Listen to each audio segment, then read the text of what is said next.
जी jolly जी, sorry वो बेटी की शादी है ना, तो सारे काम मेरे सर पे आ गए हैं। नहीं कोई बात नहीं। Sorry to keep you waiting. हाँ जी जॉली जी शुरू करो। फहीम साहब, इकबाल एनकाउंटर के बारे में आपको जो कुछ भी पता है सब कुछ खुल के जज साहब को बताइए। जनाब, मेरा नाम फहीम भट्ट है। मैं कश्मीर पुलिस में हेड कांस्टेबल था, क्राइम ब्रांच में। जनाब ये हाँ जी साहब, मैं हिदायत बेग थाना शालीमार श्रीनगर से आया हूँ। मेरे पास जगदीश्वर मिश्रा और जॉली और फहीम भट्ट के खिलाफ अरेस्ट वारंट है। वकील साहब का यह इल्ज़ाम है कि उन्होंने फहीम भट्ट को हिरासत से भगाया। अरे वकील साहब, अब श्रीनगर में क्या करा है यार? यार मतलब हद ही है आजकल वकीलों की। हाँ जी माथुर साहब। जी श्रीमान, बहुत दुख की बात है कि कानून की रक्षा करने वाले ही कानून के साथ जब खिलवाड़ करेंगे तो समाज भ्रष्ट हो जाएगा श्रीमान, प्रजातंत्र नष्ट हो जाए। मेरे हिसाब से तुम्हें सरेंडर कर देना चाहिए। रही डेट की बात, केस की बात, तो हमें कोई भी डेट दीजिए, हमें कोई आपत्ति नहीं। जनाब, आप चाहेंगे तो कोर्ट खत्म होते ही हम दोनों कश्मीर पुलिस को सरेंडर कर देंगे, लेकिन उससे पहले आप फहीम भट्ट का बयान जरूर दर्ज कर लीजिए। ये मेरी हाथ जोड़ के विनती है आपसे। देखो वकील साहब, आप मुझसे तो कुछ उम्मीद रखो नहीं, समझ में आया नहीं आया? नहीं मैं बहुत झेल चुका हूँ आपको। नहीं, ये निरूपा राय की एक्टिंग मेरे सामने करने की जरूरत नहीं है। मासूम सा चेहरा मत बनाओ। इंस्पेक्टर साहब, आप गिरफ्तार करो इनको। जनाब सिर्फ 5 मिनट लगेंगे, बयान ले लीजिए, मुझे फिर बाद में भेजा। चलो मेरी बात सुनो। अरे लेके जाओ भाई। अरे भाई सुनो, वकील साहब को बोला ले जाने के लिए, इनको थोड़ी ना बोला इनको कटघरे में वापस लेके आओ। चलो साहब, वारंट तो दोनों के खिलाफ है। अरे भी जानता हूँ, मैं जानता हूँ, लेकिन ये फहीम भट्ट जो है ये तो लिस्टेड विटनेस भी है ना, तो इनकी स्टेटमेंट रिकॉर्ड कर लेते हैं। और आप एक काम करो, रिकॉर्ड होने के बाद ना आप दोनों को साथ ले जाना। हाँ जी जाओ जाओ। लेकिन श्रीमान, ये स्टेटमेंट तो अगली डेट को भी रिकॉर्ड हो सकती है। माथुर साहब देखो क्या है, कल से मैं 2 महीने की छुट्टी पे जा रहा हूँ। बिटिया की शादी है, आपको तो मालूम है ना, मतलब मैं कार्ड भेजूंगा, आपको आना होगा। हैं जी हैं। तो मैं क्या सोच रहा था कि सारे पेंडिंग केसेस खत्म करके जाऊंगा, इसीलिए 6 बजे के बाद भी देखो कोर्ट चालू है मेरी। लेकिन श्रीमान, एक आदमी जो पुलिस कस्टडी से भागा हुआ है उसकी स्टेटमेंट कैसे रिकॉर्ड हो सकती है? इस विटनेस की कोई क्रेडिबिलिटी नहीं। नहीं क्या है माथुर साहब, 2 मिनट की बात जी। हाँ जी, रिकॉर्ड हो जाएगा स्टेटमेंट, उसके बाद हम आपके यहाँ कौन है जी। माफ कीजिएगा, ये ठीक नहीं हो रहा सर, आप गलत कर रहे हैं सर। मैं गलत नहीं कर रहा हूँ, जज को मत बताओ आप, उसी के कोर्ट में कि वो गलत कर रहा है। ये मत करो आप। देखिए मैं खुल के बोल रहा हूँ सर, सॉरी, क्षमा चाह, लेकिन आप गलत कर रहे हैं सर। आपके दिल्ली के किस्से मैंने सुने हुए। हाँ, आप किसी की चलने ही नहीं देते थे, जो मन में आता था वो करते थे, उद्दंड आदमी की तरह बिहेव करते थे सर। कुर्सी पे बैठ के आप तुगलक न समझिए, ये दिल्ली नहीं अवध है। क्या बोल रहे हो आप मुझे? तुगलक बोल रहे हो आप मुझे? मतलब सन की समझ के रखा हुआ है? माथुर साहब, अगर हार्ट का मरीज नहीं होता ना मैं, तो आपको बताता इस कुर्सी पे बैठ के कि असली तुगलक होता क्या है। एक मिनट सर। नहीं, आप एक बार बैठ कर देखो इस कुर्सी के ऊपर, ना बाईपास सर्जरी हो जाए, मेरा नाम बदल देना आप। हाँ जी, ये सब मत करो, आप बैठो, कार्रवाई शुरू करते हैं। हाँ जी। नहीं सर, ये नहीं होने दूंगा मैं। क्या होने नहीं दोगे? मतलब क्या है सर? ये आपत्तिजनक बात है सर। ये इसमें कोई आपत्ति नहीं है, आप जो हो रहा है होने दो। मैं बैठा हूं, मैं कर रहा हूं ना सब, मुझे गलत मत साबित करो। सर अगर आपने जबरदस्ती की तो मैं यहीं पर अदालत में धरने पे बैठा हूं। धरने पे बैठ गया। अरे क्या लीजिए। अरे क्या कमाल कर रहे हो आप सच में बैठ के क्या बच्चों वाली बात कर रहे हो? खड़े हो जाओ। बिल्कुल यहीं बैठा रहूंगा। अरे मत बैठो भाई, वहां पर पोछा भी ढंग से नहीं लगाते हैं लोग कोर्ट के अंदर। प्लीज खड़े हो जाओ माथुर साहब, प्लीज खड़े हो जाओ। मैं धरने पे बैठा हूं, धरने पे बैठा रहूंगा। यहाँ मीडिया देख रहा है, आपको कोई फर्क नहीं पड़ता है क्या? अरे तो सर मीडिया भी तो देखे ना कि बाहर के जज आकर कैसे अपने ईगो को सेटिस्फाई करने के लिए कोर्ट को अपना घर समझ लेते हैं। मैं यहीं पे बैठा हूं और बैठा रहूंगा। इनको जो लिखना है लिखो। मतलब आप नहीं उठोगे ना तो बैठे रहो, और आप ही क्या बैठोगे भाई, मैं भी बैठूंगा आपके साथ साथ वहां पर। भाई पता लगे सबको कि वकील ससुरे क्या क्या करते हैं कोर्ट में। तू वहीं पर। हाँ जी मैडम जी, जरा हटो, आप पकड़ो कुर्सी को, पकड़ो। हाँ जी, थैंक यू जॉली।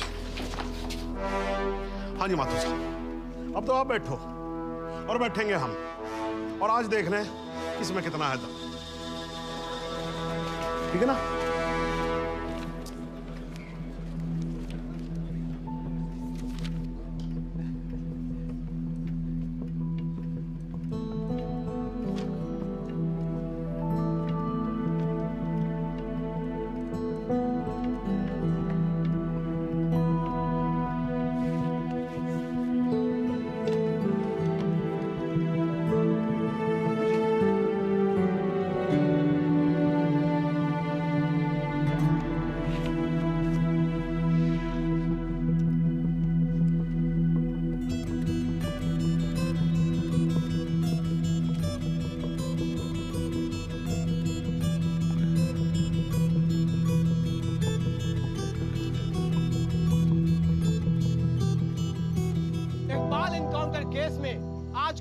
जो कुछ भी हुआ वो शायद भारतीय न्याय व्यवस्था के इतिहास में पहली बार हुआ होगा। एक विटनेस की हाजिरी कराए जाने को लेकर डिफेंस लॉयर प्रमोद माथुर और जज सुंदर लाल त्रिपाठी के बीच तीखी नोकझोंक हुई और वो दोनों एक दूसरे के खिलाफ कोर्ट रूम में ही धरने पर बैठ गए। और अब देखना ये है कि ये दोनों इस तरह कब तक धरने पर बैठे रहते हैं। सर, माथुर साहब का जवाब नहीं है सर। पिछले 5 घंटे से धरना देकर बैठे हुए हैं। अब कमाल की बात यह है सर, फहीम भट्ट का बयान तक रिकॉर्ड होने नहीं दिया। अब तो जज साहब को आगे की डेट देनी ही पड़ेगी, फिर तो जॉली वकील भी नहीं रहेगा।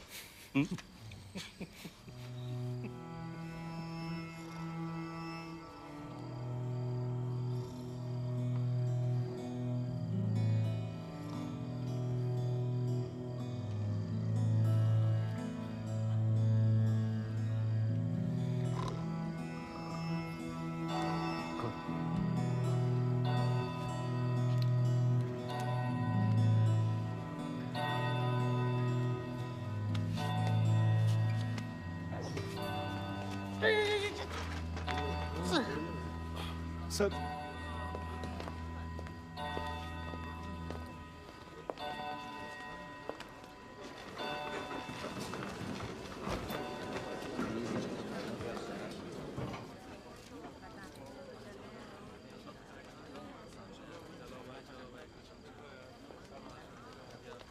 चलो वकील साहब, कश्मीर चलें।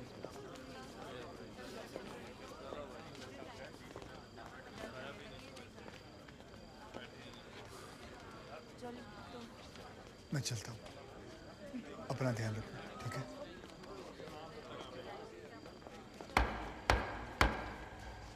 The court resumes. आप सब लोग बैठ जाइए और भाई जरा कोर्ट में शांति बना के रखिएगा। श्रीमान, इट इज मिडनाइट 12। आप हमें अगली कोई भी डेट। तो माथुर साहब, आपकी पिछली डेट क्या थी? 13 अगस्त, हैं जी? अब हो गई 14 अगस्त। तो आपकी अगली डेट है 14 अगस्त 12:05 AM। श्रीमान, आधी रात बीत चुकी है, प्रोसीडिंग में तो सवेरा हो जाएगा। आजकल तो सुप्रीम कोर्ट भी भाई 3-3, 4-4 बजे तक काम करता है। थोड़ा हम भी सीख लेंगे तो क्या फर्क पड़ जाएगा, हैं जी? Please sir. नहीं, देखिए माथुर साहब, आपको धरना देना था, आपने धरना दिया, मैंने कुछ नहीं बोला, है जी? अब आपको वॉकआउट करना है तो आप वॉकआउट कर सकते हो, लेकिन आज ही की रात फहीम भट्ट की स्टेटमेंट यहां रिकॉर्ड होगी, है जी? जॉली जी, स्टेटमेंट रिकॉर्ड करवाइए। जी, फहीम।